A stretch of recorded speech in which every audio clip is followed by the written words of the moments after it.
Olá pessoal, tudo bem? Meu nome é Antônio Kozikowski, eu sou professor de Direito Constitucional e de Direitos Humanos, mas no vídeo de hoje eu não vou falar nem de Direito Constitucional e nem de Direitos Humanos. Neste vídeo eu gostaria de compartilhar com vocês 3 técnicas alternativas de estudos que, você pode ter certeza, elas funcionam.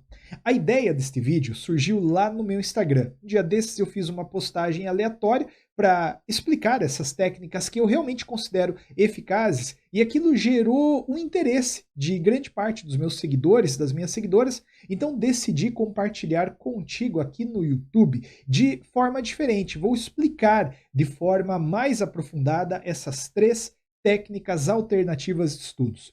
Antes eu peço uma gentileza, se você não é inscrita, não é inscrito, se inscreva no canal, compartilha este vídeo com alguém que você sabe que está estudando. Isso ajuda muito, muito, muito o canal que está buscando se afirmar, especialmente no direito constitucional e nos direitos humanos. Se você conhece, se você está seguindo, sabe que toda semana divulgamos 3 vídeos de direito constitucional com conteúdos atualizados e sempre de uma forma muito direta, objetiva e principalmente honesta.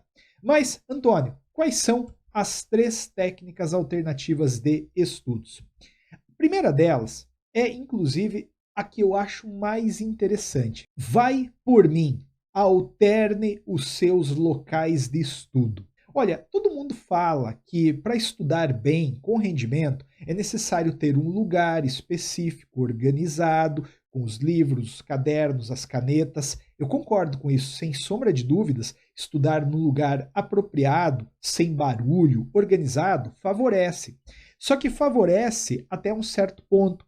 Chega uma hora em que você se acostuma e se entedia com aquele ambiente. E nessa hora faz total sentido você fazer uma micro ruptura e ir estudar no lugar diferente. Eu não estou dizendo para você reconstruir o seu local de estudo em outro lugar, mas na véspera daquela prova da faculdade, na hora de revisar ou estudar um tema muito importante, experimenta. Muda o lugar, vai para outro lugar e vai inclusive para algum lugar inusitado. Você já parou para pensar sobre estudo num parque? Sim, sem dúvida alguma. Evidentemente, a gente está agora numa época de pandemia, não é a melhor época para você ir para um parque.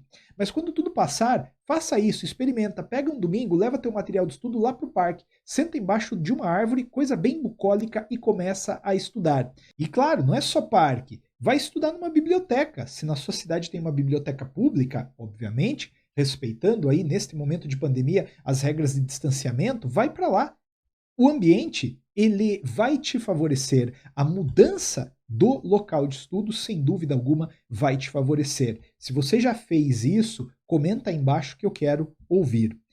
Eu sempre fazia isso. Na época de prova, de faculdade ou na véspera de alguma situação inusitada, específica, que eu precisava realmente ter um domínio de algo, eu ia rever o tema, ia estudar aquilo num lugar diferente. E para mim sempre funcionou, por isso que eu quero compartilhar contigo agora.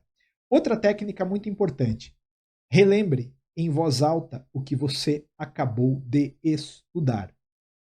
Depois que você termina de estudar, larga tudo e começa a relembrar. Mas não simplesmente relembrar, relembrar em voz alta.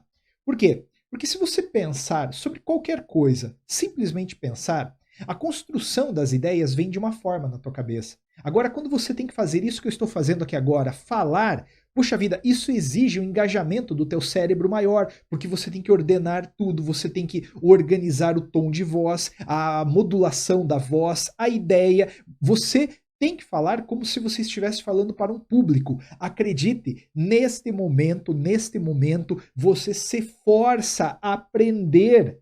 É como se você realmente tivesse uma plateia na sua frente. E vai me dizer, não dá o medo de falar para a plateia? Claro que dá, todo mundo tem medo de falar para público. Eu tenho, apesar de eu ser professor, ter o meu canal no YouTube, ser advogado, estar acostumado a falar em público, cada vez que eu vou falar em público me dá um friozinho na barriga, claro que dá. Porque a gente fica pensando, né? Como as pessoas vão me interpretar? Como elas vão receber a minha mensagem? E talvez, por este medo, a gente se força a ordenar o pensamento de forma mais lógica e racional. E aí a gente acaba se forçando a, de fato, compreender, dominar aquele assunto para falar. Então, experimente isso ao fim do teu estudo. Vai por mim, relembre em voz alta o que acabou de estudar. No começo vai ser meio estranho, tá? Você vai se sentir assim, bem esquisito falando, mas dali em diante, a partir de um determinado momento, a coisa vai acontecer e aí o teu aprendizado, o teu rendimento vai certamente aumentar. Por último, pense sobre a aplicação prática do que você estudou. Por exemplo, você estava estudando ação popular. A ação popular é a ação através da qual qualquer cidadão pode anular um ato lesivo ao patrimônio público, patrimônio histórico, cultural, meio ambiente e moralidade administrativa. Legal, isso que você tem que saber para a prova. Só que começa a fazer reflexão. Poxa, uma vez aqui na minha cidade o prefeito acabou fazendo ali uma coisa, né? O que ele fez? Ele mandou pintar o muro da casa dele. Poxa vida, parece que foi com dinheiro público. Será que ali não caberia uma ação popular? Mas é lógico que caberia. Claro que caberia. Sem dúvida alguma, se ele mandou pintar o muro da casa dele com dinheiro público, houve uma violência ao patrimônio público e também à própria moralidade administrativa. Pronto, daí em diante você nunca mais esquece. Nunca mais esquece. Você vai estudar mandado de segurança. Poxa, tem um prazo de 120 dias, né? E se eu perder, o que será que acontece? Poxa, 120 dias. Entende? Começa a raciocinar. Eu, obviamente, faço nas minhas aulas alguns mnemônicos, algumas palavras indicadoras de um raciocínio. Isso ajuda muito, mas não se engana, tá? Mnemônico, ele serve para você resolver as provas que vão até um determinado nível de complexidade. Dali em diante, quando começa a banca exigir raciocínio crítico, o mnemônico não ajuda. Então vai por mim. Pensa sobre a aplicação prática do que você estudou. Com isso, você vai memorizar e você vai se habilitar para responder questões de nível mais complexo, mais complexo. E a maior parte das provas hoje tem trabalhado dessa maneira, porque a gente não precisa de pessoas para memorizar.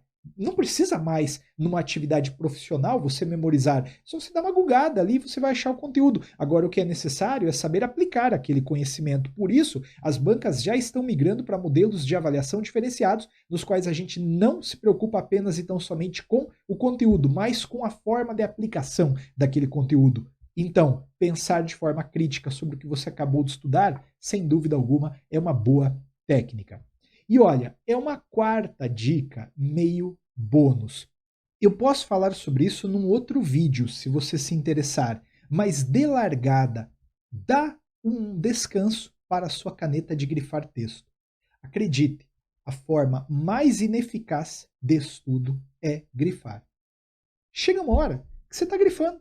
Você está grifando, só está grifando. O teu cérebro ele não está preocupado necessariamente em assimilar aquela palavra-chave, aquele conteúdo. O seu cérebro está preocupado em deixar bonitinho, em pintar. Vai por mim, vai por mim. Grifar é, de longe, a pior técnica para estudo. Obviamente, no material impresso, você tem que fazer ali o destaque, o outro, mas não se habitua a estudar apenas dessa maneira porque vai dar errado. Existem, sem dúvida alguma, técnicas muito mais eficazes que esta, tá legal?